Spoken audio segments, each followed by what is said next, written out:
Hello family, welcome back to our channel. তো সঙ্গীতা বিশ্বাস চ্যানেলে আমি সঙ্গীতা আর আমি বিদ্যুৎ। তো আজকে যারা প্রথম দেখছো আমাদের ভিডিওটা তাদেরকে মোস্ট ওয়েলকাম, আর ভিডিওটা প্রথম থেকে লাস্ট অবধি দেখতে থাকো। আর আজকে কিছু ব্যাপারে আমি মুখ খুলতে এলাম, মুখ খুলতে বাধ্য হলাম কারণ এটা তোমাদের সবারই জানা দরকার, যারা আমাকে ভালোবেসে সাবস্ক্রাইব করে রেখেছে। কিছু কিছু কথা কমেন্টস যেগুলো আমি প্রতিদিনই দেখি, ঠিক আছে, সব কিছুর কমেন্ট তো রিপ্লাই দেওয়া যায় না, তো আজকে মুখ খুলতে বাধ্য হলাম, সেগুলো তোমাদের জানা অবশ্যই দরকার। কাউকে কোনো আঘাত দিচ্ছি না, ভিডিওটা প্রথম থেকে লাস্ট অবধি দেখো, তাহলেই বুঝতে পারবে। আর কোশ্চেনটা হচ্ছে, আমার শাশুড়ি কেন শাঁখা সিঁদুর পরে না, সেটা আমি বলবো, ভিডিওটা দেখতে থাকো। তো চলো শুরু করা যাক। কথা হচ্ছে, ও আর আমি বাড়িতে কি সারাদিনই চাকরের মতো কাজ করি? একদমই না। কথা হচ্ছে, আমার প্রথম বিয়ে হয়েছিল, প্রথম বিয়ে হওয়ার পরে আমি কিছুই জানতাম না। একটা মেয়ে নতুন বাড়ি থেকে শ্বশুর বাড়িতে আসে, সেখানে অন্য ফ্যামিলির সঙ্গে মানুষ হয়, অন্য ফ্যামিলির সঙ্গে মিশে মিশে অন্য রকম থাকে। আর শ্বশুরবাড়ির তো শ্বশুরবাড়ি আলাদা, ডিফারেন্ট। সেখানে মেয়েটাকে এসে আগে জানতে হবে কে কীরকম, এটা আগে জানার খুব দরকার। তারপরে শাশুড়ি মা কী কাজ করছে, শ্বশুর বাবা কী কাজ করছে, এইসব দেখতে দেখতে দেখতে দেখতে আস্তে আস্তে নলেজ হয়ে যাবে। সেটা হচ্ছে প্রত্যেক বাড়ি, প্রত্যেক বাপের বাড়ি থেকে যখন মেয়েরা শ্বশুর বাড়ি যায়, প্রত্যেক মেয়েদেরই এই একই প্রবলেম। আর একটা জিনিস আমি বেশিরভাগই বাড়িতে দেখেছি, যে শাশুড়িরা এসে বদনাম করছে। আমার শাশুড়ি কিন্তু আমাদের নামে কোনো দিন কারোর কাছে বদনাম করেনি। আমি এই 6 বছর হতে যাচ্ছে, আমি এখনও দেখিনি যে আমাদের নামে গিয়ে কারোর বাড়ি গিয়ে বসে আমার শাশুড়ি মা বদনাম করছে। কিন্তু আমি এই জিনিসটা প্রচুর দেখেছি, প্রচুর। এমনকি আমার পাশের বাড়ির থেকে এসে আমার কাছে কথা হচ্ছে, মেয়েটা প্রথম আমার বাড়ি এসেছে, তাকে বোঝানো জানানো সবটাই আমার উপর ডিপেন্ড করছে, কারণ আমি এত বছর ধরে থেকেছি। তো ও হুট করে এসে তার উপর তো চাপ দিতে পারি না, যে হ্যাঁ সকালবেলায় চা কেন করে না, সকালবেলায় বাসি কাজ কেন সারে না। দেখো, সব কিছুর একটু সময় লাগে। দুষ্টু এখন নতুন বউ, 1 বছর বিয়ে হয়েছে, আর 1-2 বছর যেতে দাও, দেখবে ও আস্তে আস্তে সবকিছু শিখে যাবে, মানানসই হয়ে যাবে। তারপর আরেকটা জিনিস, যখন ওর বেবি হবে তখন তো এমনি ওকে তো নিজের মধ্যে একটা দায়বদ্ধতা ওর মধ্যে চলে আসবে, যে আমাকে এটা করতে হবে, যে বড়দি কষ্ট পাচ্ছে, দুজন মিলে। হ্যাঁ, একদম করে না তা কিন্তু না, কিন্তু আমরা চাপ দিই না, বা আমরা বলিও না যে তুমি কেন কাজ করবে না বা কিছু, এইসব আমি কোনোদিন বলিনি। হ্যাঁ, এমনি ভুল বোঝাবুঝি হয়তো হতে পারে ছোট ছোট কারণে, প্রত্যেক সংসারেই হয়, কিন্তু আমি কোনোদিন বলিনি যে তুমি কেন কাজ করবে না, তুমি ছোট বলে তাই, আমি বড় বলে, তুমি বেশি টাকা ইনকাম করো বলে, একদম না, এইসব কোনো ব্যাপারই না আমাদের বাড়িতে। যে তোমরা জানোই না যে আমরা কতটা মিশুকে, আমাদের পুরোটা ফ্যামিলি একসাথে আমরা থাকি, তো আমরা জানি যে আমরা কতটা মিশুকে। আমার শাশুড়ি মা কোনোদিন বলেও নি, চাপ দিয়ে বলেও নি যে তুই এটা কর ওটা কর, তোকে করতেই হবে। তো এটাই হচ্ছে কথা, যে একটা বাড়ির থেকে যখন একটা নতুনত্ব মেয়ে আসবে, তাকে শিখিয়ে পড়িয়ে নাও। সে শিখতে না পারলে আবার তো একটু টাইম নেবে অবশ্য, কিন্তু শিখে যাবে না। তো এখনো যতটা করে অনেকটাই করে, তোমরা দেখতে তো পাও না। ওর জন্য কমেন্টের মধ্যে হয়তো তোমাদের মনে হয় ও কিছুই করে না, ওর জন্য উল্টোপাল্টা তোমরা কমেন্ট করো।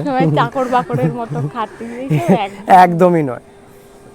এবার কোশ্চেনটা হচ্ছে, আমি সবসময় শাড়ি পরে থাকি, আর দুষ্টু সবসময় প্যান্ট শার্ট পরে থাকে, মা সবসময় প্যান্ট শার্ট পরে থাকে, আমি সবসময় কেন শাড়ি পরে থাকি? আমার ভালো লাগে, সত্যি কথা বলতে ভালো লাগে বলতে কি, মা যখন মানে আমার শাশুড়ি মা যখন এই বাড়িতে প্রথম প্রথম বিয়ে হয়ে এসেছিল, সেও কিন্তু মাথায় ঘোমটা দিয়ে এতখানি সিঁদুর পরে শাখা পলা পরে হ্যাঁ সংসার সামলেছে। এখন একটা জায়গায় দাঁড়িয়ে আছে, যেমন পার্লারে। না পার্লার বলে না, এখন মায়ের হচ্ছে প্রচন্ড পরিমাণে শরীর খারাপ। শরীর খারাপ, উনি শাড়ি পরে একদমই যেটাই গরম comfortable গরম পাবে। গরম সহ্য করতে পারে না, সব থেকে বড় কথা। আর ওনার শরীরের পরিস্থিতি প্রচণ্ড খারাপ, যার জন্য উনি মানে একদমই মানে শাড়ি বা অন্য কোনো জিনিস পরে থাকতে পারে না, যার জন্য ওনাকে ডক্টরেও বলেছে যে হালকা জামা কাপড় পরে থাকতে। ওর জন্যই তোমরা যেটা দেখতে পাও যে মা তো এইসব জামা কাপড় এর জন্য পরে থাকে, এইসব জামা কাপড়, তাই তো? আর এইগুলো নিয়ে আমাদের কোনো কমপ্লেন নেই যে না। তুমি কেন এটা পরে আছো। আর আমাদের বাড়িতে সবাই স্বাধীন, সবার যে যেটা পড়তে পারে, আমাদের তা নিয়ে কোনো সমস্যা নেই, সবাই বরং- সব কিছু পড়তে পারে। আমরা বরং আরো বলি, তোমার যেটা কমফোর্টেবল একদম। পাবে তুমি সেটাই পরবে, কারণ মানে শরীরটাকে একটু কষ্ট দিয়ে কোনো লাভ নেই। না।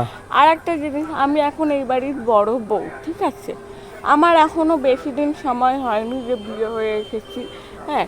আর এখানকার মানে আমি যেখানে থাকি সেখানকার এখনো গ্রাম গ্রাম ভাবটা এখনো তো আছে। গ্রাম্য ভাব আছে। মানে আমি হুট করে যদি শাড়ি থেকে প্যান্ট শার্ট পরি তখন সবাই উল্টো পাল্টা কমেন্ট করা শুরু করে দেবে। হ্যাঁ, তবে তাতে আমাদের কোনো প্রবলেম নেই, যে যা বলে তাতে আমাদের কোনো প্রবলেম কোনো নেই। problem আমাদের বাড়িতে সবাই ফ্রি, যে কোনো জামা কাপড় সবাই পরতে পারে, তাই তো? হ্যাঁ, মা বলেনি যে তুই শাড়ি পর, আমি প্যান্ট শার্ট পরে থাকি, একদম, আমার একদম, এটা একদম। ভালো লাগে। তারপর আস্তে আস্তে যখন মনা স্কুলে যাবে তখন তো আস্তে আস্তে চুড়িদার পরবো, হ্যাঁ। হ্যাঁ, তখন আস্তে আস্তে একটা অন্য জায়গায় হয়ে যাবে। একটা সামঞ্জস্য চলে আসবে, এটাই হচ্ছে কথা। এখন তো গ্রাম থেকে আস্তে আস্তে দেখছি যে রাস্তায় নাইটি পরে বেরোচ্ছে, এটা আমার চোখে ভালো লাগে না, যে নাইটি পরে থাকবো কেমন যেন একটা। রাত্রিবেলায় ঠিক আছে, নাইটির নামটা কেন? নাইট কেন শব্দটা ওর মধ্যে আছে বলেই যার জন্য নামটা নাইটি। নাইটি একদম। তুমি এমনি চুড়িদার পরো তাও ঠিক আছে, কোনো প্রবলেম নেই। আমি বাপের বাড়ি গেলেও নাইটিটা পরি না, পরলেও খুব কম পরি, মানে যখন খুব শরীর খারাপ লাগে তখন। এমনি এইখানে রাত্রিবেলাটাই পরি, নাইটি পরি না তা নয়, রাত্রিবেলাটাই পরি। আর দুষ্টু হচ্ছে একদম বাচ্চা মেয়ে, আমি বলবো বাচ্চা মেয়ে। ওর মাত্র এখন 19 বছর ওর বয়স, এই আগের বছর 18, 19 বছর এখন ওর পূর্ণ হয়নি। এই সামনে এই 1 মাস পরে ওর 19 বছরে পা দেবে ও। হ্যাঁ, তাহলে ভাবো কত ছোট মেয়ে। আর আমি যখন মানে 6 বছর আগে যখন এসেছিলাম তখন এখানে একদমই গ্রাম গ্রাম সঙ্গীতারও তখন অনেক মানে মানিয়ে নিতে অনেক প্রবলেম হয়েছে, তো আস্তে আস্তে ও সবকিছু শিখেছে। না, ভালো লাগতো যে নতুন বউ একদম, সবসময় শাড়ি একদম, একদম। পরে, হ্যাঁ সবসময় শাড়ি পরে সিঁদুর পরে মোটা করে। আমি কিন্তু এতটা অবধি সিঁদুর পরতাম আগে, এখন আর পরা হয় না, কারণ চুলগুলো উঠে যাচ্ছে, ওর জন্য আমি ওকে বলেছি যে অতটা সিঁদুর পরো না, অল্প পরলেই চলবে, আর তাতে আমার কোনো সমস্যা নেই।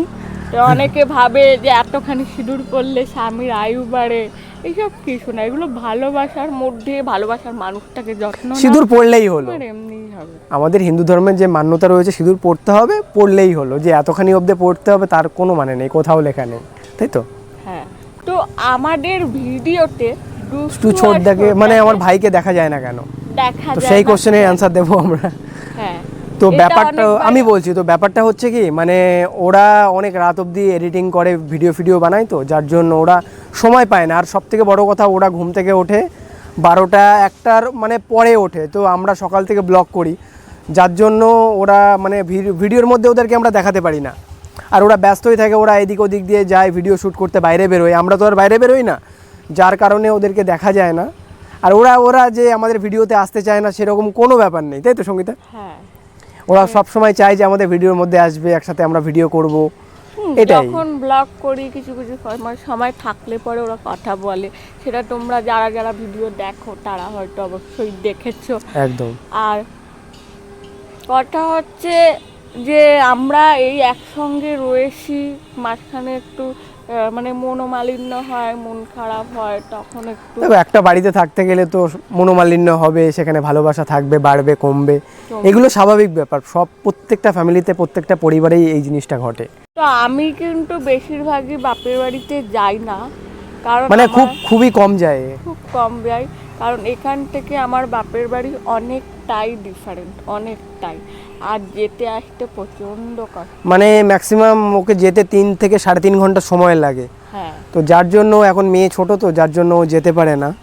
একটুখানি মেয়ে বড় হোক তখন ও ঘন ঘন যেতে পারবে। আমার কোনো যাই বলতে কি যায় ওই বছরে বছরে 2-3 বার যায় এইটুকুই, আর 2-3 বার না, দুবারই যায়। একটা হচ্ছে তোমার জামাই ষষ্ঠীর সময়, আরেকটা হচ্ছে ভাইফোঁটা। ভাইফোঁটা মনে হয় দীপাবলির সময়, এই হচ্ছে কথা। তো আরেকটা জবাব তোমাদের দিই, মানে এটাই হচ্ছে আমাদের লাস্ট জবাব।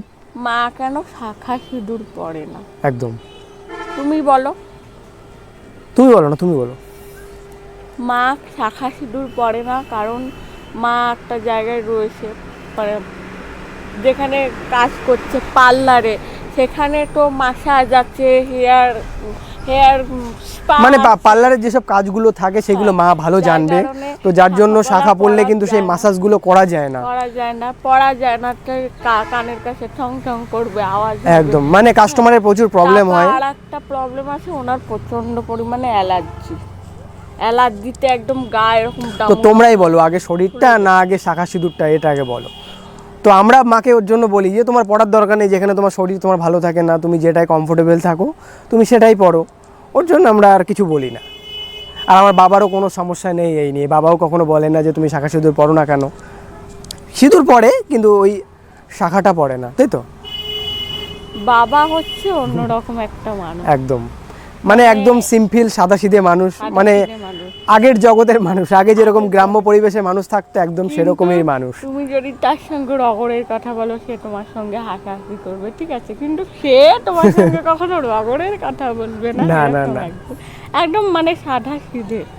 আর আমার বাবার এখানে দত্তপুলিয়াতে মানে আমাদের এলাকায় প্রচুর নাম, মানে এক ডাকে সবাই চেনে, ভোলানাথ বিশ্বাস।